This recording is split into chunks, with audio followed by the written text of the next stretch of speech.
ابھی حضور نے جو عالم اسلام کی دردناک حالت بیان فرمائی ہے، اس کا احساس بہت سے مسلمانوں کے دلوں میں ہے کہ واقعی یہ حالت نہایت ہی افسوسناک ہے، اور ان کے دل بھی کٹتے ہیں کہ اس کا کوئی نہ کوئی حل ہونا چاہیے، لیکن ان کو یہ سمجھ نہیں آتی اس کا کیا حل ہے، اور وہ جاننا چاہتے ہیں کہ ہمیں کوئی ایسا رستہ بھی بتایا جائے جس طرف ہم قدم بڑھائیں تو اللہ تعالی ہماری ان مشکلات کو حل فرما دے۔ اس کا ان واقعات کا حل ہونا چاہیے، اس میں تو کوئی شک نہیں، لیکن اس حل کو معلوم کرنے کے لیے کس کی طرف رجوع کرنا چاہیے، پہلے اس جواب کو تو طے کریں۔ حضرت صلی اللہ علیہ وآلہ وسلم کو عالمی نبی، آخری شریعت والا نبی اور ایسا نبی مان کر جس کا حکم قیامت تک جاری رہے گا اور کوئی ایک شوشہ بھی اس کے حکم کا تبدیل نہیں کر سکتا، اور یہ مان کر کہ چونکہ آپ آخری امت کے نبی ہیں اور قیامت تک آپ کی حکومت چلنی ہے، یہ بھی مانتے ہیں کہ اللہ تعالیٰ نے قیامت تک کے اہم واقعات کی آپ کو خبر دی ہوگی، دی جانی چاہیے، تو پھر اس حل کے متعلق کسی اور کے پاس کیوں جاتے ہیں؟ حل وہاں موجود ہے، ذکر موجود ہے، اور وہ حل رسول اکرم صلی اللہ علیہ وآلہ وسلم نے یہ بیان فرمایا ہے۔ جہاں بھی فتنوں کا ذکر آتا ہے اس موضوع پر، حضرت صلی اللہ علیہ وسلم سے جب بھی سوال ہوا آپ نے ایک جواب دیا، اور بعض دفعہ سوال نہیں بھی ہوا تو آپ نے اس طرف توجہ دلائی کہ آخری زمانے میں جب امت محمدیہ کی حالت خراب ہو جائے گی تو خدا تعالیٰ مسیح کو نازل فرمائے گا اور امام مہدی کو بھیجے گا، اور ان کے ساتھ اسلام کی نئی زندگی وابستہ ہے۔ اس حل کے سوا کوئی اور حل مجھے رسول اللہ صلی اللہ علیہ وسلم کی احادیث میں نظر نہیں آیا۔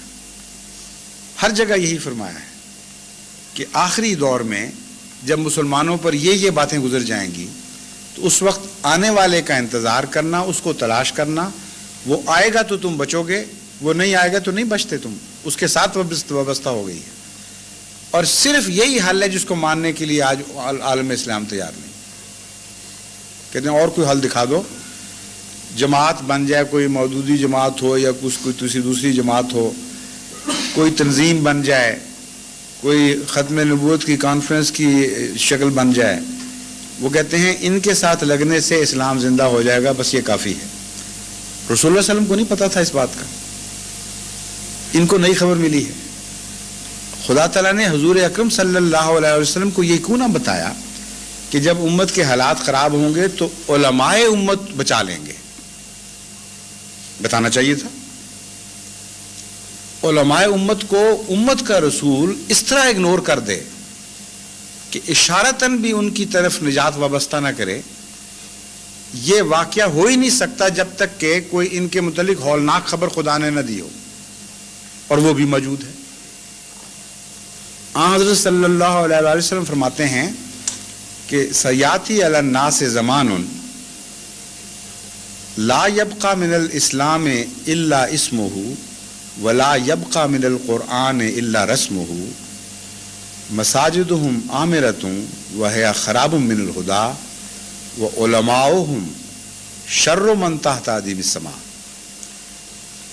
کہ خدا کا رسول خدا سے خبر پا کے بتا رہا ہے، اس تفصیل کو جاننے کے باوجود کوئی آنکھیں بند کرے تو میں زبردستی تو اس کی آنکھوں میں روشنی داخل نہیں کر سکتا۔ آپ فرماتے ہیں ایسا زمانہ آنے والا ہے بدبختی سے انسانوں پر کہ لا یبقى من الاسلام الا اسمہ، کہ اسلام محض نام کا باقی رہ جائے گا، اس کے سوا اسلام کہیں نظر نہیں آئے گا۔ اس لیے وہ جو کہتے ہیں کہ اتنے سوال گزرنے کے بعد اسلام ترقی کر گیا ہے، وہ اس حدیث کی مخالف بات کر رہے ہیں۔ آخری زمانے میں پہلے تنزل ہونا ہے، اس کا ذکر ہے، بعد میں ترقی کے دور کا ذکر آتا ہے۔ لا یبقى من الاسلام الا اسمہ ولا یبقى من القرآن الا رسمہ، قرآن کریم بھی کتابت کے لیے باقی رہ جائے گا صرف۔ اب جو آج کل آپ پڑھتے ہیں نا اخباروں میں، فلاں زرعی رقم نے قرآن کریم اتنا خوبصورت لکھ دیا، چاندی سے لکھ دیا، سونے سے لکھ دیا، بکری پہ لکھ دیا، پتوں پہ لکھ دیا۔ قرآن کریم نے یہی، رسول اللہ صلی اللہ علیہ وسلم نے یہ پیشگوئی فرمائی تھی۔ کتنے سچے تھے ہمارے آقا، 1400 سال پہلے گویا دیکھ رہے تھے کہ قرآن سے یہ کھیل کھیلے جائیں گے، قرآن تو ہے دلوں میں رقم ہونے کے لیے، لوح قلب پر منقش ہونے کے لیے، خون میں دوڑنے کے لیے، مسلمان کی ذات میں ظاہر ہونے کے لیے، اس کی بجائے بس نقش و نگار اور خوبصورت لائبریریوں کی سجاوٹ کے لیے قرآن رہ جائے گا۔ فرمایا لا یبقى من القرآن الا رسمہ، رسم کے لیے ہوگا۔ مساجدہم عامرۃ، یہ نہیں کہ لوگ، جب فرمایا کہ لا یبقى من الاسلام الا اسمہ، اسلام کا نام رہ جائے گا، تو فرمایا یہ نہ سمجھنا کہ بظاہر عمل نہیں ہوگا، بظاہر عمل ہوگا، مسجدیں بھری ہوئی بھی دکھائی دیں گی تمہیں، وہ ہے عامرۃ من الہدیٰ، لیکن ہدایت سے خالی ہوں گی۔ خراب من الہدیٰ، یہ ہدایت سے خالی ہوں گی۔ کیسی عظیم پیشگوئی ہے! اس سے پتہ چلتا ہے کہ قطعی طور پر ایک سچی حدیث ہے، کیونکہ باتیں سچوں والی ہیں، ادائیں سچوں والی ہیں اس حدیث کی۔ یہ کہہ کر کہ اسلام نام کا رہ جائے گا، حضرت اقدس محمد مصطفیٰ صلی اللہ علیہ وسلم کا دماغ اس طرف گیا ہے کہ لوگ کہیں یہ نہ انتظار کرنے لگیں کہ جب تک اسلام کلیتاً عمل سے خالی ہو جائے اس وقت تک ہم نہ سمجھیں کہ اسلام برباد ہو گیا ہے۔ فرمایا نہیں، مساجدہم عامرۃ وہی خراب من الہدیٰ، ہدایت سے خالی ہوں گی۔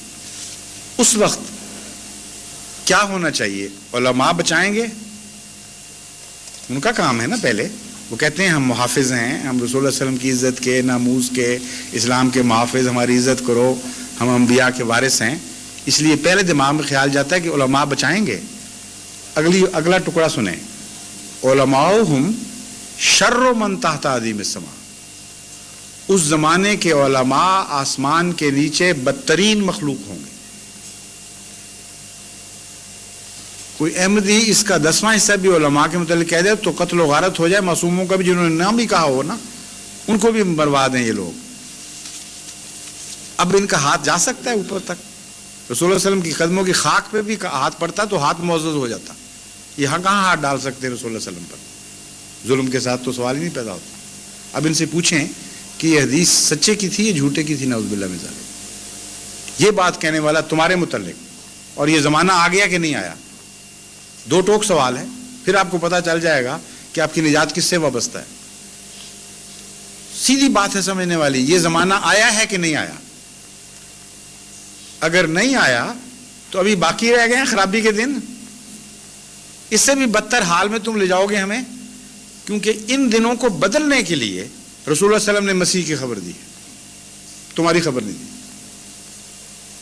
اس لیے یا تو یہ فیصلہ کرو دو ٹوک کہ ابھی اور ذلتیں اور رسوائیاں ہمارے مقدم میں لکھی ہوئی ہیں اور ہم علماء کی حیثیت سے کچھ بھی نہیں کر سکیں گے، ایک کوڑی کی بھی خدمت تمہاری نہیں کر سکتے، کیونکہ ہم نے تو سب سے بدتر ہو جانا ہے، آگے جا کے اور بھی گندے ہوتے چلے جائیں گے۔ بدتر ایک رات میں تو نہیں ہوا کرتے، 1400 سال لگے ہیں بدتر ہونے میں۔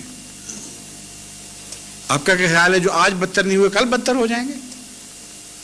اس لیے زمانہ پہچانے، زمانہ گندا آ گیا ہے تو علماء ضرور گندے ہیں۔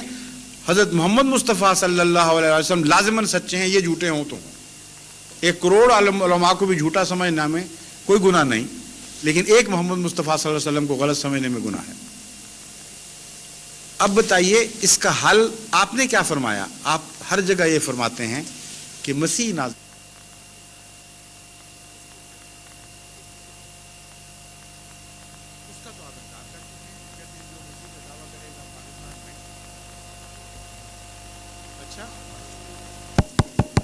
آواز بند ہو گئی ہے؟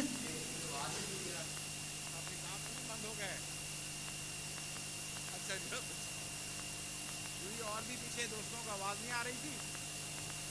آ رہی تھی؟ آپ پھر آگے آ جائیے۔